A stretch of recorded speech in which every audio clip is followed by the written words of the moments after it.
the President of the United States, Joe Biden.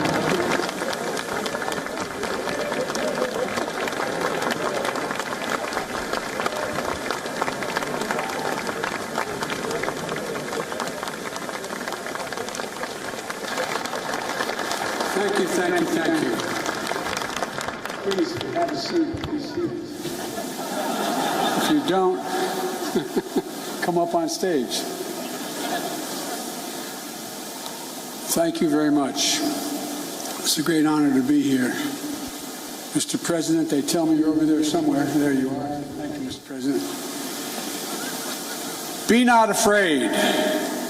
These are the first words at the first public address of the first Polish Pope after his election in October 1978. They were the words that would come to define Pope John Paul II. Words that would change the world. John Paul brought the message here to Warsaw in his first trip back home as Pope in June of 1979. It was a message about the power of faith, the power of resilience, the power of the people. In the face of a cruel and brutal system of government, it was a message that helped end the Soviet repression in the Central Land and Eastern Europe 30 years ago. It was a message that will overcome the cruelty and brutality of this unjust war. When Pope John Paul brought that message in 1979, the Soviet Union ruled with an iron fist behind an iron curtain. Then a year later, the Solidarity movement took hold in Poland. While I know he couldn't be here tonight, we're all grateful in America and around the world for Lech Walesa.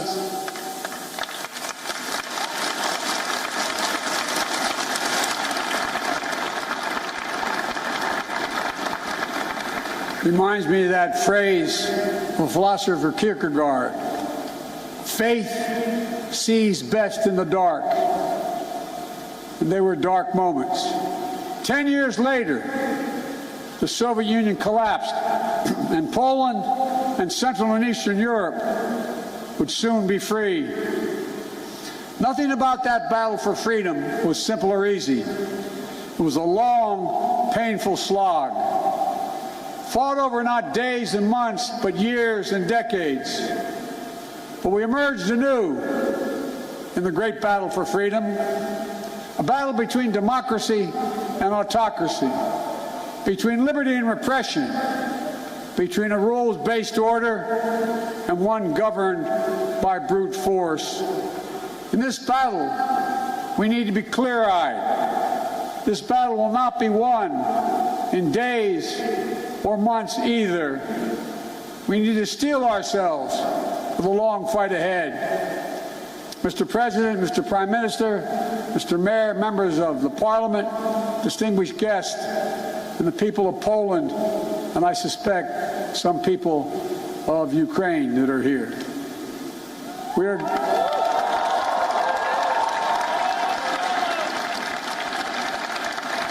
are gathered here at the Royal Castle in this city that holds a sacred place in the history of not only of Europe, but humankind's unending search for freedom. For generations, Warsaw has stood where liberty has been challenged and liberty has prevailed. In fact, it was here in Warsaw when a young refugee who fled her home country from Czechoslovakia, was under Soviet domination, came back to speak and stand in solidarity with dissidents. Her name was Madeleine Coble Albright. She became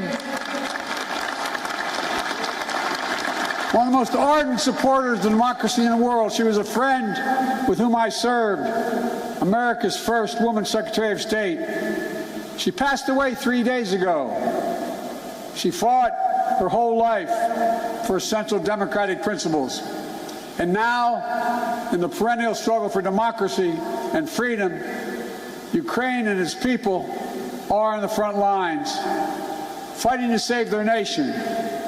And their brave resistance is part of a larger fight for an essential democratic principles that unite all free people. To write and to assemble, the freedom to worship as one chooses, freedom of the press. These principles are essential in a free society. But they have always been under siege. They've always been embattled. Every generation has had to defeat democracy's moral foes. That's the way of the world. For the world is imperfect, as we know, where the appetites and ambitions of a few forever seek to dominate the lives and liberty of many. My message to the people of Ukraine is a message I delivered today to Ukraine's foreign minister and defense minister, who I believe are here tonight. We stand with you, period.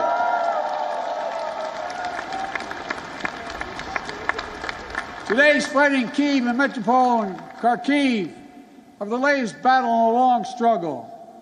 Hungary, 1956. Poland, 1956, and then again, 1981. Czechoslovakia, 1968. Soviet tanks crushed democratic uprisings. But the resistance continued until finally, in 1989, the Berlin Wall and all the walls of Soviet domination, they fell. They fell. And the people prevailed. But the battle for democracy could not conclude and did not conclude with the end of the Cold War. Over the last 30 years, the forces of autocracy have revived all across the globe. Its hallmarks are familiar ones: contempt for the rule of law, contempt for democratic freedom, contempt for the truth itself. Today, Russia has strangled democracy, has sought to do so elsewhere, not only in its homeland. Under false claims of ethnic solidarity, it has invalidated neighboring nations. Putin has the gall to say he's denazifying Ukraine. It's a lie. It's just cynical. He knows that. And it's also obscene. President Zelensky was democratically elected. He's Jewish. His father's family was wiped out in the Nazi Holocaust. And Putin has the audacity, like all our autocrats before him, to believe that might will make right. My own country, a former president named Abraham Lincoln, voiced the opposing spirit to save our union in the midst of a civil war. He said, "Let us have faith that right makes might. Right makes might." Today, let us have that faith again. Let us resolve to put the strength of democracies into action to thwart the designs of autocracy. Let us remember that the test of this moment is the test of all time. The Kremlin wants to portray NATO enlargement as an imperial project aimed at destabilizing Russia. Nothing is further from the truth. NATO is a defensive alliance. It has never sought the demise of Russia. In the lead up to the current crisis, the United States and NATO worked for months to engage Russia to avert war. I met with them in person, talked to them many times on the phone. Time and again, we offered real diplomacy and concrete proposals to strengthen European security, enhance transparency, build confidence on all sides. But Putin and Russia met each of the proposals with disinterest in any negotiation, with lies and ultimatums. Russia was bent on violence from the start. I know not all of you believed me and us when we kept saying, they are going to cross the border, they are going to attack. Repeatedly, he asserted we had no interest in war, guaranteed he would not move. Repeatedly saying he would not invade Ukraine. Repeatedly saying Russian troops along the border were there for training, all 180,000 of them. There is simply no justification or provocation for Russia's choice of war. It's an example of one of the oldest human impulses, using brute force and disinformation to satisfy a craving for absolute power and control. It's nothing less than a direct challenge to the rule-based international order established since the end of World War II. And it threatens to return to decades of war that ravaged Europe before the international rule-based order was put in place. We cannot go back to that. We cannot.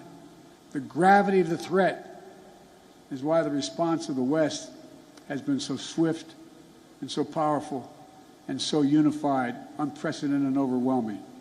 Swift and punishing cost are the only things that are going to get Russia to change its course. Within days of its invasion, the West has moved jointly with sanctions to damage Russia's economy. Russia's central bank is now blocked from global financial system, denying Kremlin's access to the war fund that's stashed around the globe.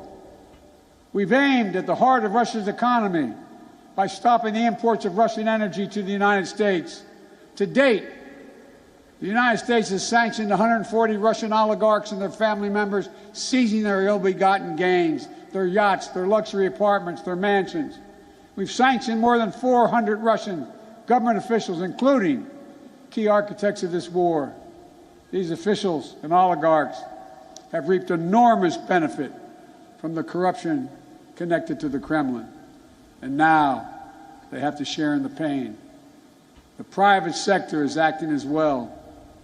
Over 400 private multinational companies have pulled out of doing business in Russia, left Russia completely, from oil companies to McDonald's. As a result of these unprecedented sanctions, the ruble almost is immediately reduced to rubble.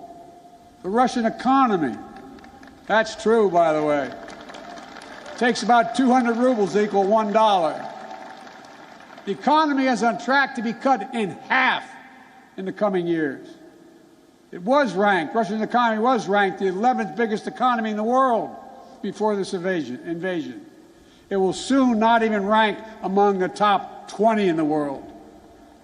Taken together, these economic sanctions are a new kind of economic statecraft with the power to inflict damage that rivals military might. These international sanctions are sapping Russian strength, its ability to replenish its military, and its ability to project power. And it is Putin, it is Vladimir Putin who is to blame, period. At the same time, alongside these economic sanctions, the Western world has come together to provide for the people of Ukraine with incredible levels of military, economic, humanitarian assistance. In the years before the invasion, we, America, had sent over $650 million before they crossed the border in weapons to Ukraine, including anti-air and anti-armor equipment. Since the invasion, America has committed another $1.35 billion in weapons and ammunition. And thanks to the courage and bravery of the Ukrainian people, the equipment we've sent and our colleagues have sent have been used to devastating effect to defend Ukrainian land space. Our allies and partners have stepped up as well. But as I've made clear, American forces are in Europe, not in Europe, to engage in conflict with Russian forces. American forces are here to defend NATO allies. Yesterday I met with the troops that are serving alongside our Polish allies to bolster NATO's frontline defenses. The reason we want to make clear is their movement on Ukraine don't even think about moving on one single inch of NATO territory. We have sacred obligation. We have a sacred obligation under Article 5 to defend each and every inch of NATO territory with the full force of our collective power. And earlier today, I visited your national stadium where thousands of Ukrainian refugees are now trying to answer the toughest questions a human can ask. My God, what's going to happen to me? What's going to happen to my family? I saw tears in many of the mothers' eyes as I embraced them. They're young children. They're young children, not sure whether to smile or cry. One little girl said, "Mr. President," she spoke a little English, "if my brother and my daddy, are they going to be okay? Will I see them again?" Without their husbands, their fathers, many cases, their brothers and sisters who stayed back to fight for their country. I didn't have to speak the language or understand the language to feel the emotion in their eyes, where they gripped my hand. Little kids hung onto my leg, praying with a desperate hope that all this is temporary. Apprehension that they may be perhaps forever away from their homes. Almost a debilitating sadness that this is happening all over again. But I was also struck by the generosity of the people of Warsaw, for that matter, all the Polish people, for the depths of their compassion, their willingness to reach out, for opening their hearts. Say to the mayor and the premier, they're opening their hearts and their homes simply to help. I also want to thank my friend, the great American chef, Jose Andres, and his team for help feeding those who are yearning to be free. But helping these refugees is not something Poland or any other nation should carry alone. All the world democracies have a responsibility to help, all of them. And the people of Ukraine can count on the United States to meet its responsibility. I've announced 2 days ago we will welcome 100,000 Ukrainian refugees. We already have 8,000 a week coming to the United States of other nationalities. We'll provide nearly $300 million in humanitarian assistance, providing tens of thousands of tons of food, water, medicine, and other basic supplies. In Brussels, I announced the United States is prepared to provide more than $1 billion in additional humanitarian aid. The World Food Program told us that despite significant obstacles, at least some relief is getting to major cities in Ukraine, but not not Mariupol, because Russian forces are blocking relief supplies. But we'll not cease our efforts to get humanitarian relief wherever it is needed in Ukraine and for the people who have made it out of Ukraine. Notwithstanding the brutality of Vladimir Putin, let there be no doubt that this war has already been a strategic failure for Russia, already.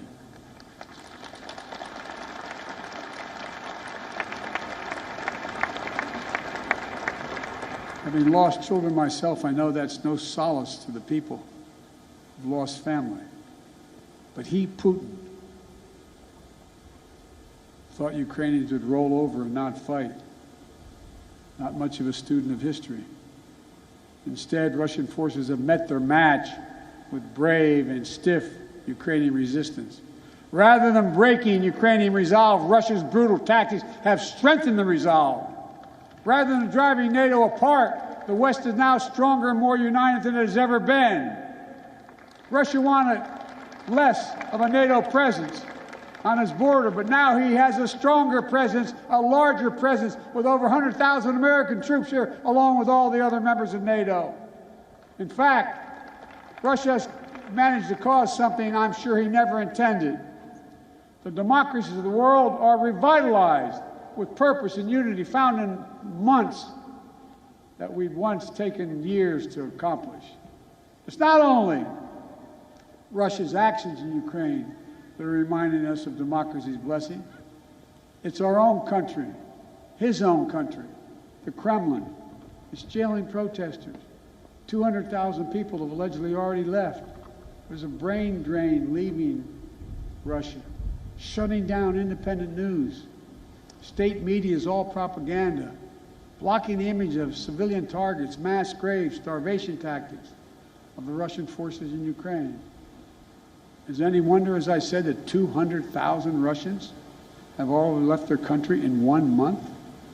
A remarkable brain drain in such a short period of time. Which brings me to my message to the Russian people. I've worked with Russian leaders for decades. I sat across the negotiating table going all the way back to Soviet Premier Alexei Kosygin to talk arms control at the height of the Cold War. I've always spoken directly and honestly to you, the Russian people. Let me say this if you're able to listen. You, the Russian people, are not our enemy. I refuse to believe that you welcome the killing of innocent children and grandparents, or that you accept hospitals, schools, maternity wards, and for God's sake, being pummeled with Russian missiles and bombs, or cities being surrounded so that civilians cannot flee, supplies cut off, and attempting to starve Ukrainians into submissions. Millions of families are being driven from their homes, including half of all Ukraine's children. These are not the actions of a great nation. Of all people, you, the Russian people, as well as all people across Europe, still have the memory of being in a similar situation in the late 30s and 40s. Situation in World War II, still fresh in the minds of many grandparents in the region. Whatever your generation experienced, whether it experienced the siege of Leningrad or heard about it from your parents and grandparents, train stations overflowing with terrified families fleeing their homes, nights sheltering in basements and cellars, mornings sitting through the rubble in your homes. These are not memories of the past, not anymore, because it's exactly what the Russian army is doing in Ukraine right now. March 26, 2022, just days before you were a 21st century nation with hopes and dreams that people all over the world have for themselves and their families. Now, Vladimir Putin's aggression have cut you, the Russian people, off from the rest of the world. And it's taking Russia back to the 19th century. This is not who you are.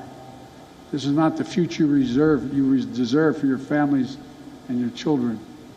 I'm telling you the truth. This war is not worthy of you, the Russian people. Putin can and must end this war.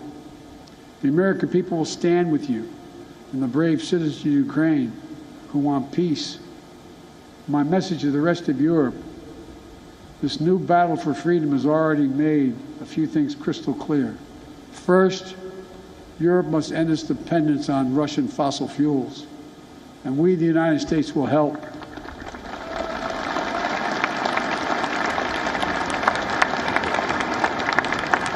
That's why just yesterday in Brussels, I announced a plan with the President of the European Commission to get Europe through the immediate energy crisis. Over the long term, as a matter of economic security and national security for the survivability of the planet, we all need to move as quickly as possible to clean, renewable energy.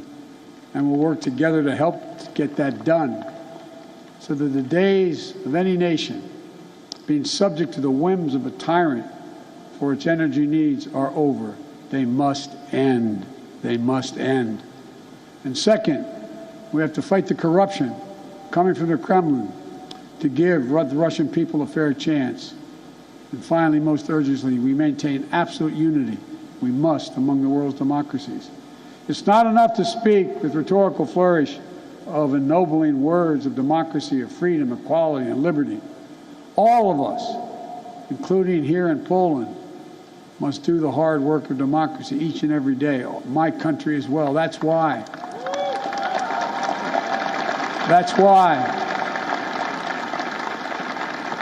I came to Europe again this week with a clear and determined message for NATO, for the G7, for the European Union, for all freedom-loving nations. We must commit now to be in this fight for the long haul. We must remain unified today and tomorrow and the day after, and for the years and decades to come. It will not be easy. There will be cost, but it's a price we have to pay, because the darkness that drives autocracy is ultimately no match for the flame of liberty that lights the souls of free people everywhere. Time and again, history shows that it's from the darkest moments that the greatest progress follows. And history shows this is the task of our time, the task of this generation. Let's remember the hammer blow that brought down the Berlin Wall. The might that lifted the Iron Curtain were not the words of a single leader. It was the people of Europe who for decades fought to free themselves. Their sheer bravery opened the border between Austria and Hungary for the pan-European picnic. They joined hands for the Baltic Way. They stood for solidarity here in Poland. And together, it was an unmistakable and undeniable force of the people that the Soviet Union could not withstand. And we're seeing it once again today with the brave Ukrainian people showing that their power of many is greater than the will of any one dictator.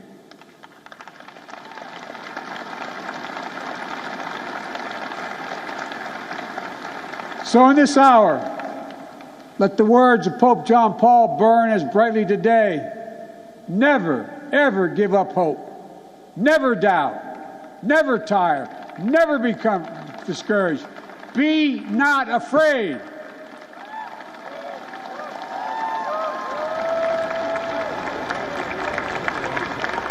A dictator bent on rebuilding an empire will never erase a people's love for liberty. Brutality will never grind down their will to be free. Ukraine will never be a victory for Russia, for free people refused to live in a world of hopelessness and darkness. We will have a different future, a brighter future, rooted in democracy and principles, hope and light, of decency and dignity, of freedom and possibilities. For God's sake, this man cannot remain in power. God bless you all, and may God defend our freedom, and may God protect our troops. Thank you for your patience. Thank you. Thank you. Thank you.